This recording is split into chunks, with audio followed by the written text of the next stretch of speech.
تاکہ یہ میرے بندے کے لیے مغفرت ہوا کرتا رہے اور میرے بندے کی آنکھیں ٹھنڈی ہوتی رہیں. ذات والا پہ بار بار درود، بار بار اور بے شمار درود. قبر میں خوب کام آتی ہے، بے کسوں کی ہے یار غار. صلو علی الحبیب صلی اللہ تعالی علی محمد صلی اللہ علیہ وسلم. اللہ والے زخمی حالت میں نماز پڑھیں. آج سر میں درد ہو تو بندہ کہتا ہے یار اب کل سے نماز پڑھوں گا. آج تھوڑی طبیعت ٹھیک نہیں ہے اس لیے مسجد میں نہیں گیا. نماز کو اتنا ہلکا جانتے ہو کہ تمہاری سر میں درد ہو تو نماز چلی جائے. ہے سر میں درد ہوا تو کوئی دوپہر کا کھانا چھوڑا ہے؟ بخار بھی ہوتا ہے تو بندہ اپنی دکان ہو تو کھولنے جاتا ہے. ہاں نوکری والے تو بہانہ ڈھونڈتے ہیں، البتہ اپنی دکان ہو تو وہ بخار میں بھی جاتا ہے. کیوں؟ یار کاروبار ہے، میرا اپنا کاروبار ہے. تمہیں اپنے کاروبار کی فکر ہے، تمہیں نماز کی فکر نہیں. حالانکہ نماز وہ برکت والا کام ہے. نماز پڑھو اللہ صحت عطا فرمائے گا. نماز پڑھو روزی میں برکت ہوگی. نماز پڑھو چہرے کا نور ملے گا. نماز تو پریشانیاں دور کرتی ہے، مگر لوگ چھوٹی چھوٹی بات پر نماز چھوڑ دیتے ہیں. مگر آج ہم نیکیوں سے دور بھاگتے ہیں اور گناہوں کی طرف دوڑے چلے جا رہے ہیں. حدیث پاک میں آتا ہے التائب من الذنب کمن لا ذنب له. گناہوں سے توبہ کرنے والا ایسا ہے جیسا اس نے گناہ کیا ہی نہیں ہے. اچھا اب ایک اور بہت پیارا عمل جس کو دیکھ کر اللہ مسکراتا ہے، وہی میں نے جو تفصیل بتائی کہ اللہ کی رحمت راضی ہو جاتی ہے اور اللہ کی رحمت برستی ہے، رب راضی ہو جاتا ہے. نبی پاک علیہ الصلوۃ والسلام نے فرمایا 3 بندے ہیں اللہ پاک انہیں دیکھ کر مسکراتا اور کیا ہوتا ہے؟ فرمایا اور بہت خوش ہوتا ہے. اب وہ 3 بندے کون سے ہیں؟ چیک کر لیں ہم ان میں ہیں کہ نہیں. فرمایا نمبر 1 وہ بندہ جو رات کو اٹھے، بستر چھوڑے، اچھی طرح وضو کرے، پھر نماز پڑھنے کھڑا ہو جائے. اسے دیکھ کر اللہ پاک فرشتوں سے فرماتا ہے اے فرشتوں بتاؤ میرے بندے کو نیکی پر کس نے اکسایا ہے؟ فرشتے عرض کرتے ہیں مولا تو بہتر جانتا ہے. اللہ پاک فرماتا ہے ہاں میں جانتا ہوں مگر تم مجھے بتاؤ. فرشتے عرض کرتے ہیں اے مالک کریم تو نے اسے ایک چیز یعنی جہنم کا خوف دیا ہے، یہ اس سے ڈرتا ہے. اے اللہ تو نے ان کو ایک چیز جنت کی امید دلائی ہے، یہ اس کی امید رکھتا ہے. اے اللہ یہی خوف اور امید ہے جس نے اسے رات کی نیند قربان کر کے تیرے حضور کھڑے ہونے پر ابھارا ہے. اب اللہ پاک فرماتا ہے اے فرشتوں گواہ ہو جاؤ یہ جس چیز سے ڈرتا ہے یعنی جہنم سے ڈرتا ہے، میں نے اپنے اس بندے کو اس سے امن بخشا، اور جس کی امید رکھتا ہے یعنی جنت کی، میں نے جنت اس پر واجب کر دی. رات اٹھ کر جب دنیا سوئی ہو بندہ اٹھ کر تہجد کی نماز ادا کرے، اللہ کی بارگاہ میں آنسو بہائے، اللہ فرشتوں کے سامنے گویا فخر فرماتا. دوسرے نمبر پر سنو فرمایا دوسرا وہ شخص جو حق و باطل کی لڑائی میں شریک ہوا، ثابت قدم رہا یہاں تک کہ شہید ہو گیا، یا اللہ پاک نے اسے فتح عطا فرمائی. اللہ اس بندے کو دیکھ کر بھی مسکراتا ہے. جہاد کرنے والے مجاہدین یا تو شہید ہو جائیں یا غازی ہو کر لوٹے اللہ کی رضا کے لیے، اللہ کی رحمت ان پر بھی چھما چھم برستی ہے. اور تیسرے نمبر پر فرمایا تیسرا وہ بندہ جو رات کو سفر کرتا ہے، یہاں تک کہ رات کے آخری حصے میں جب کہیں ٹھہرتا ہے تو اس کے ساتھ والے سو جاتے ہیں مگر وہ کھڑا ہو کر نماز پڑھنے لگتا ہے. اس بندے کو دیکھ کر بھی اللہ پاک مسکراتا ہے. اجتماعی عبادت کے بڑے فائدے ہیں. اجتماع میں آنا، محفل میں آنا، دعا میں شرکت کرنا بہت اچھی بات، مگر اپنی عادت ایسے بھی بنائیں کہ کچھ عبادتیں ایسی کریں کہ میں جانوں اور رب. یہ جو رات اٹھ کر دعا کا لطف ہے، رات اٹھ کر جو نماز پڑھنے کا لطف ہے نا، جب ساری دنیا سو رہی ہے اور بندہ اپنے رب کی بارگاہ میں حاضر. علماء کہتے ہیں دن کے نوافل کے مقابلے میں رات کے نوافل افضل ہیں، کیونکہ رات سکون ہوتا ہے، رات رکت قلبی ملتی ہے. سبحان اللہ، رحمت الہی چھما چھم برستی ہے. ہمیں کیا کرنا ہے کہ رات تہجد کی نماز کی عادت ڈالے. رمضان میں بن گئی تھی نا، سحری کے لیے اٹھتے تھے تو لوگ تہجد پڑھتے تھے. اللہ کرے کہ یہ عادت بن جائے. کبھی کبھی اگر ہر روز نہیں ہو سکتا کم از کم کبھی کبھی کریں. اچھا اگر ایسی کوئی عبادت ہو بھی جائے نا پھر سب کو بتائیں نا کہ رات اٹھا تھا تو جناب دعائیں بھی کی تو آنسو بھی بہائے. نہیں, کبھی کبھی ایسا کیا کرو کہ میں جانوں اور رب جانے, اللہ سے باتیں کیا. پیارے اسلامی بھائیوں, کچھ دنوں پہلے ہی کی بات ہے, ایک شور اٹھا کہ ماہ رمضان کا چاند نظر آ گیا, اور جیسے ہی رمضان آیا مسجدوں کی رونقیں بڑھ گئیں, نمازیوں کی تعداد بڑھ گئی. ایک عجب سما تھا سحری کا, ایک روحانی منظر تھا افطار کا. نوجوان, بوڑھے, بچے, اسلامی بہنیں سبھی عبادت میں مشغول ہو گئی. دیکھتے ہی دیکھتے عشرہ رحمت گیا,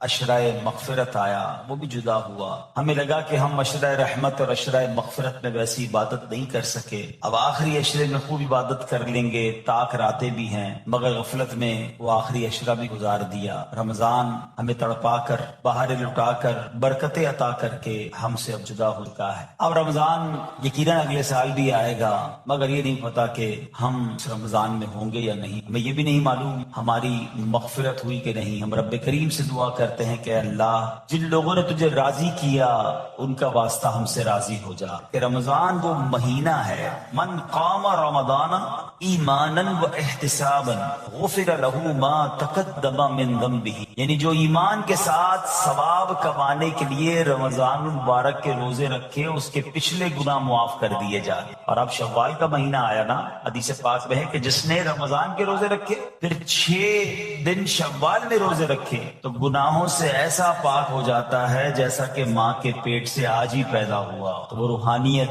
وہ برکت جاری رکھنی ہے. ابھی تو روزے بھی رکھنے ہیں نا انشاءاللہ, نفلی روزے رکھیں گے, 6 روزے رکھ لیں گے تو انشاءاللہ یہ برکت بھی حاصل ہو جائے گی. ہمیں کوشش یہ کرنی چاہیے کہ ہمیں ماہ رمضان کے بعد اب یہ 6 دن شوال کے, ضروری نہیں کہ ایک ساتھ رکھیں, شوال کے پورے مہینے میں رکھیں. رمضان سے پہلے بھی حرام روزی تھی, رمضان گزارنے کے بعد دوبارہ شوال سے وہی حرام روزی شروع ہو گئی ہے. پھر اس کا مطلب رحمت کی بارش میں وہ نہایا نہیں ہے, اس کی زندگی میں کوئی بدلاؤ آیا نہیں ہے. رمضان تو بدلنے آیا تھا, ایک نئی زندگی دینے آیا. لیکن دیکھنا یہ ہے کہ کیا ہمیں وہ نئی زندگی ملی یا ہم پھر اسی پرانی روٹین پر, وہی گناہوں بری عادتیں, وہی بری عادتیں, وہی نگاہوں کے گناہ, وہی زبان کے گناہ, وہی کانوں کے گناہ. یہ غور کرنا, اتنا بڑا انعام ملنے کے بعد بندے کو بدلنا چاہیے. مہینہ بندہ کہتے ہیں نا, کسی بیماری سے نکل کر آتا ہے تو بندہ کہتا نہیں یار اب یہ کام نہیں کرنے, بیماری کے بعد مجھے پتا چلا کہ کتنا مشکل ہے, میں نے یہ والے کھانے نہیں کھانے, میں نے یہ والے. کسی بھی جگہ ایک مہینہ کوئی گزار لے, چاہے وہ ہاسپٹل میں گزار لے, چاہے کسی اچھی صحبت میں گزار لے, چاہے کہیں اچھے کہتے ہیں نا انسٹیٹیوٹ میں گزار لے, تو اس کی زندگی میں خوب بڑا امپیکٹ آ جاتا ہے, زندگی بدل جاتی ہے. ہمیں تو پورا مہینہ رحمت کے سمندر میں رکھا گیا تھا, رحمت کی بارش میں رکھا گیا تھا. صبح بھی رحمت, شام بھی رحمت, افطار بھی رحمت, سحری بھی رحمت, دعائیں قبول ہو رہی تھی, راتوں کو ایک عجب رونق تھی. ماشاءاللہ ہزاروں لاکھوں عاشقان رسول نے, بلکہ آل اوور دا ورلڈ دیکھے تو شاید کروڑوں لوگوں نے اعتکاف کیا. اب اعتکاف کرنے کے بعد بھی نہ بدلا, مسجد میں آنے جانے کے بعد بھی نہ بدلا میں, اور پھر ویسا ہی ہو گیا. پھر قصور کس کا ہے؟ قصور پھر میرا ہوا نا. یاد رکھیے قصور بارش کا نہیں ہوتا, زمین کا ہوتا ہے. رحمت کی بارش تو برسی, جو زمین نرم تھی اس نے پھول اگا دیے, جو زمین زرخیز تھی اس نے کھیت اگا دیے, اور جب پہلے ہی گندگی تھی تو بارش کی وجہ سے وہاں کیچڑ ہو جاتا. اس کی نمازیں, اس کے روزے, اس کی آنسو, اس کی دعائیں, اس کے سجدے, اس کے صدقے, اس کی خیرات, اس کے چہرے پر جو داڑھی سج گئی, سر پر جو امامے آ گئے, بہنوں نے جو پردے کی نیت کر لی, وہ آیا ہے بستی اجاڑنے, وہ آیا ہے ہم سے سب کچھ چھین. اب عقل مند وہ ہے جو شیطان کی باتوں میں نہ آئے, رحمان عز و جل کے رحمت کے سائے میں چھپ جائے, مسجدوں میں آتا رہے, نمازوں کی پابندی کرتا رہے, سنتوں پر عمل کرتا رہے. جی اگر چاہے بھی برائی کی طرف تو ان بری محفلوں کی طرف نہ جائے. آج میں آپ کو ایک بڑی خوبصورت یوں سمجھے حدیثیں سنانے آیا ہوں. جب میں اس بیان کو تیار کر رہا تھا تو کہتے نا کہ بیان تیار کرتے کرتے چہرے پہ مسکراہٹ آ رہی تھی. آج وہ حدیثیں ہیں کہ جب بندہ یہ عمل کرتا ہے, کچھ اعمال بتاؤں گا, کچھ حدیثوں میں ایسے اعمال بتائے گئے کہ بندہ جب یہ عمل کرتا ہے تو رب مسکراتا ہے. عمل تو بعد میں سنیں گے, یہ فضیلت سن کے کیسی مزہ آ رہا ہے. اللہ مسکراتا ہے اپنے اس بندے کو دیکھ کر جو یہ عمل کرتا ہے. ہاں ایک وضاحت کر دوں کہ یقیناً اس کا مسکرانا ایسا نہیں ہے جیسا ہمارا مسکرانا ہے. اللہ پاک جسم اور جسم کے لوازمات سے پاک ہے, اس کی شان بہت اونچی ہے. مگر احادیث میں جب جہاں جہاں یہ لفظ آیا نا کہ رب مسکراتا ہے, تو اس کا مطلب یہ کہ اللہ بندے کے اس کام سے بہت راضی ہو جاتا ہے, اس پر رحمتیں نازل فرما. سبحان اللہ. میں سوچ رہا تھا یہاں تک بتانے کے بعد آپ کو یہ کہہ دوں نا, اب جو بھی کام بتا بتانا ہے وہ کرنا شروع کر دیں گے انشاءاللہ. بغیر بتائے بتا دوں کہ بھائی اب یہ کام میں رب راضی ہو جائے گا. رب کا مسکرانا لفظ کیسا ہے یار, جس کو کہنا دل کی کلیاں کھل اٹھے کہ زندگی میں کوئی کام ایسا کر لوں, کوئی ایک کام ایسا کر لوں کہ اللہ میری طرف دیکھ کر مسکرا دے, یعنی اس کی رحمت مسکرائے اور اس کی طرف سے رحمتیں نازل ہو جائیں, وہ مجھ سے راضی ہو جائے. تو یہی زندگی کا حاصل ہے نا. سبحان اللہ. تو یہ آئیے آج مدری چل کے ناظرین آپ بھی اٹینشن ہو جائیں کہ وہ کام کون سے ہیں جس کو دیکھ کر رب کی رحمت ایسی راضی ہو جاتی ہے, رب اتنا راضی ہو جاتا ہے. سبحان اللہ سبحان اللہ. تو آئیے ایک پہلی حدیث سنتے ہیں. نبی پاک علیہ السلام فرماتے ہیں اذا ضحک ربک الی عبد فی الدنیا فلا حساب علیہ, جب تمہارا رب دنیا میں کسی بندے کو دیکھ کر مسکرائے تو روز قیامت اس سے حساب نہیں لیا جائے. ہائے ہائے, قیامت کے حساب سے بچ جائیں تو اور پھر کیا چاہیے, وہاں بلا حساب جنت میں داخلہ مل جائے. سبحان اللہ, یہ تو مزے کو مزہ آ جائے. تو اب کام کون سے ہیں سبحان اللہ جس میں رحمت خاص برستی ہے سبحان اللہ. اور ابھی جن نیک اعمال کے بارے میں ہم سننے والے ہیں, یہ دو اہم فضیلتیں ہیں. جب بندہ یہ نیک کام کرتا ہے اللہ پاک اس سے انتہائی راضی ہو کر اس پر رحمت نازل فرماتا ہے, اور ایسا خوش نصیب روز قیامت بلا حساب جنت میں داخل ہو جائے گا. مولا علی شیر خدا کرم اللہ تعالی وجہ الکریم کی شان بھی بڑے پیارے انداز میں سیکھنے کو ملے گی. حضرت علی بن ربیعہ رحمت اللہ تعالی فرماتے ہیں ایک مرتبہ مسلمانوں کے چوتھے خلیفہ حضرت علی المرتضی شیر خدا کرم اللہ تعالی وجہ الکریم سواری پر سوار ہو مجھے اپنے پیچھے بٹھایا اور حرا نامی علاقے کی طرف چل رہے تھے. چل پڑے. چلتے چلتے آپ نے آسمان کی طرف نظر اٹھایا اور پھر پڑھا اے اللہ پاک میرے گناہ بخش دے, بے شک تیرے سوا کوئی گناہوں کو بخشنے والا نہیں. کیسی پیاری التجا ہے, وہ نہیں بخشنا یا اللہ, تیرے سوا کون ہے, تیرے سوا گناہوں کو بخشنے والا کوئی نہیں ہے. حضرت علی بن ربیعہ فرماتے ہیں یہ پڑھنے کے بعد مولا علی شیر خدا میری طرف دیکھے اور مسکرائے. مجھے بڑی حیرانی ہوئی. میں نے پوچھا کہ اے امیر المومنین, آپ نے پہلے استغفار کیا, اپنے گناہوں کی معافی مانگی, پھر آپ میری طرف دیکھ کر مسکرائے, اس میں راز کیا ہے؟ مولا علی شیر خدا کرم اللہ تعالی وجہ الکریم فرماتے ہیں کہ اپنے پرانا ایک واقعہ سنانے لگے, اپنی ماضی کی ایک یاد تازہ کرنے لگے. فرمانے لگے ایک مرتبہ پیارے آقا مکی مدنی مصطفیٰ صلی اللہ تعالی علیہ وسلم سواری پر تشریف فرما ہوئے